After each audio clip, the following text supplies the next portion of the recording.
Hello everyone, good morning and welcome back to my channel Shampa lifestyle ব্লগে সবাইকে স্বাগত। আর এখান থেকে ভিডিওটা শুরু করছি, সবাই সম্পূর্ণ ভিডিওটা অবশ্যই দেখবে। আর একটা কথা বলছি আমি ভিডিওর প্রথমেই, যে যারা আমাকে সাবস্ক্রাইব করছো তারা প্লিজ একটা করে কমেন্ট করে যাবে আমাকে, তাহলে আমি তোমার পরিবার থেকে অবশ্যই ঘুরে আসব। না হলে কমেন্টে না করলে আমি বুঝতে পারবো না যে কারা কারা আমাকে সাবস্ক্রাইব করছো। আমি চাই ফ্যামিলির সবাইকে নিয়ে থাকতে, ঠিক আছে? ওই জন্য আমি বললাম যে যারা সাবস্ক্রাইব করছো তারা অবশ্যই একটা কমেন্ট অন্তত করে যাবে। তো বন্ধুরা, এই কথাটা বললাম, এই কথাটা সবাই একটু মনে রাখবে, প্লিজ একটা করে কমেন্ট করে যাবে। তো তারপরে দেখো আমি বেগুন নিয়ে এসেছিলো তোমাদের দাদা, আর কি বড় বড় বেগুন। আর বেগুনগুলো না ভিতরে দানা জমে গেছে।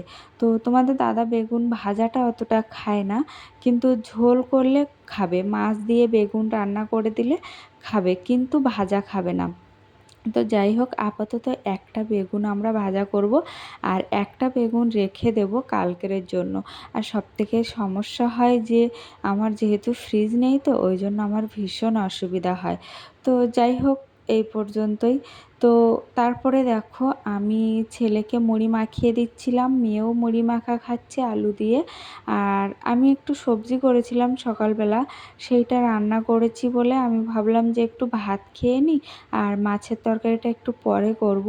এই তরকারিটাও থেকে যাবে। তো সকালে একটু খিদে পেয়েছিল, সচরাচর আমি সকালে খাই না, খুব কমই খাই। আমার একটু কফি কিংবা চা এটা হলেই হয়ে যায়, কিংবা কোনো সময় একটু ফল খেলাম, কিংবা একটু ছোলা খেলাম।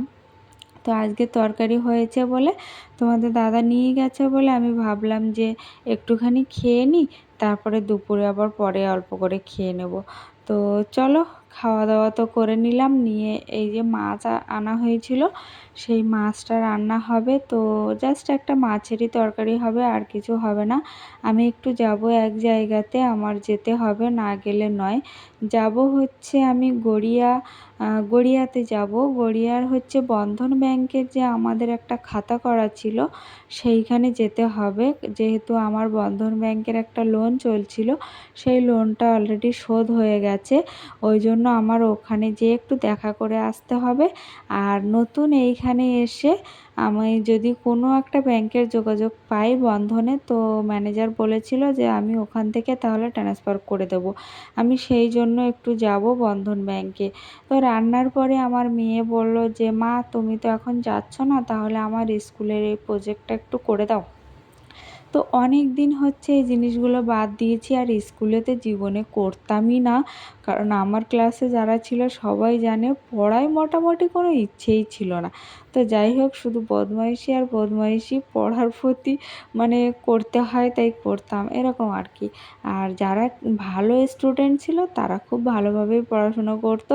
তার মধ্যে আমার ফ্রেন্ডের মধ্যে অনেকে আছে, আমার সাবস্ক্রাইবের মধ্যে অনেকেই আছে, তো তারা খুব ভালো পড়াশুনো করতো। আমারও তো পড়াশুনো টুনো করতাম না, কিছু করতাম না।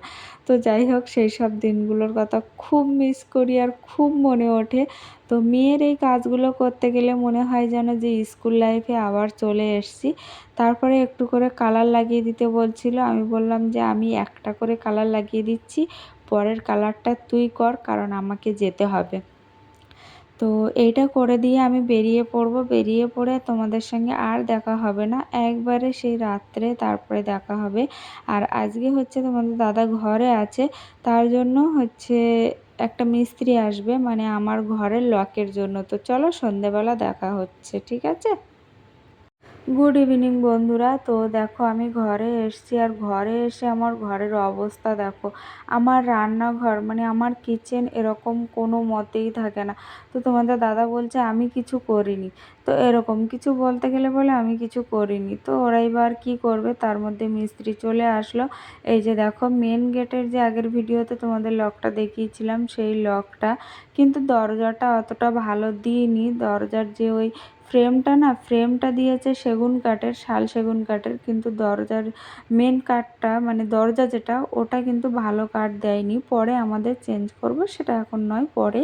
তো ঘরের চারিদিকের অবস্থাটা দেখো, এই বাথরুম খোলা, ও বাথরুম খোলা, এখানে লাইট জ্বালানো, ওখানে লাইট জ্বালানো, তারপরে ঘরের চারিপাশে জিনিসপত্র ভর্তি হয়ে আছে।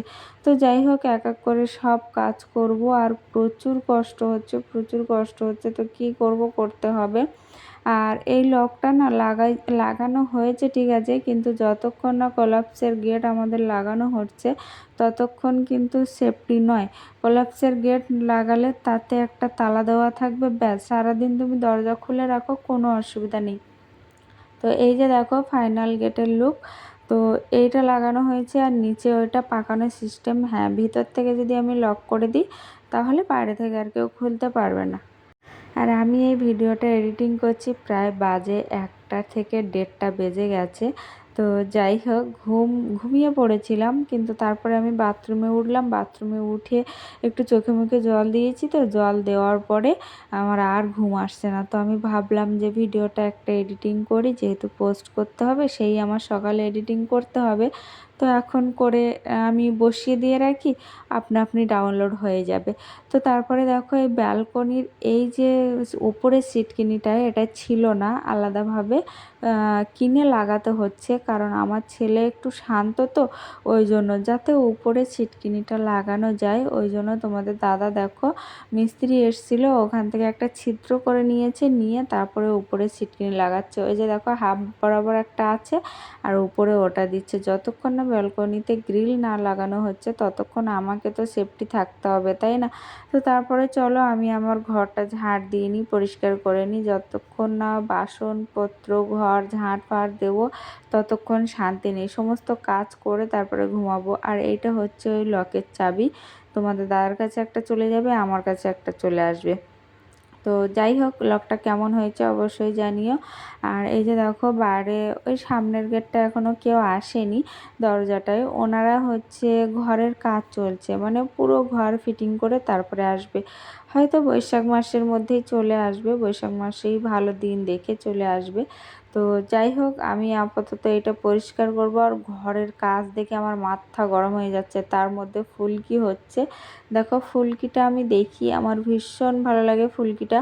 তো চলো আপাতত আমি ঘরের ঝাঁট ফাটগুলো দিয়ে নিই। তার মধ্যে সিরিয়াল হচ্ছে, তো একবার সিরিয়াল দেখছি, একবার ঘরের চারিদিকটা দেখছি। আর তোমাদের দাদা বলছে আমি কিছু করিনি, আমি কিছু করিনি।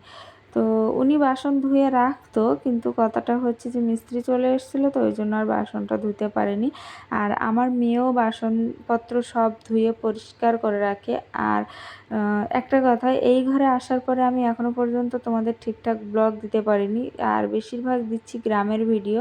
যেহেতু আমার কাকা মারা যাওয়ার পরে আমরা গ্রামে ছিলাম, ওই জন্য গ্রামের ভিডিওটাই বেশি দেওয়া হচ্ছে। তো এই যে দেখো আমি অনেকটাই পরিষ্কার করে নিয়ে এসেছি, ঝাড়ঝুড় দিয়ে পরিষ্কার করে নিয়েছি।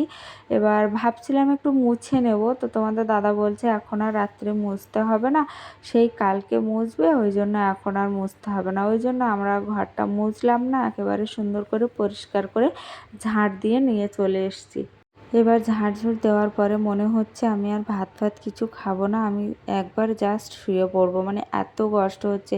সেই বন্ধন ব্যাংকে গেলাম, বন্ধন ব্যাংক থেকে বান্ধবীর ওখানে গেলাম, বান্ধবীর ওখান থেকে একটু দেখা করে আবার এই চলে আসলাম। এবার ট্রেন জার্নি, সত্যি কথা বলতে এখন অতটা ট্রেন জার্নি করা হয় না, তো প্রচুর কষ্ট হয়। আমি এইটুকু এখান থেকে বাড়িতে যাই, তাই আমার মাথা যন্ত্রণা করে। তাই তোমাদের দাদা বলে যে সারা জীবন শুধু ট্রেনেই তো ঘুরে গেলি, তো এখনও পর্যন্ত তোর কি ট্রেন জার্নি কষ্টটা কি তোর বন্ধ হবে না? কিন্তু কি করব বলো, আমার ভীষণ কষ্ট হয়।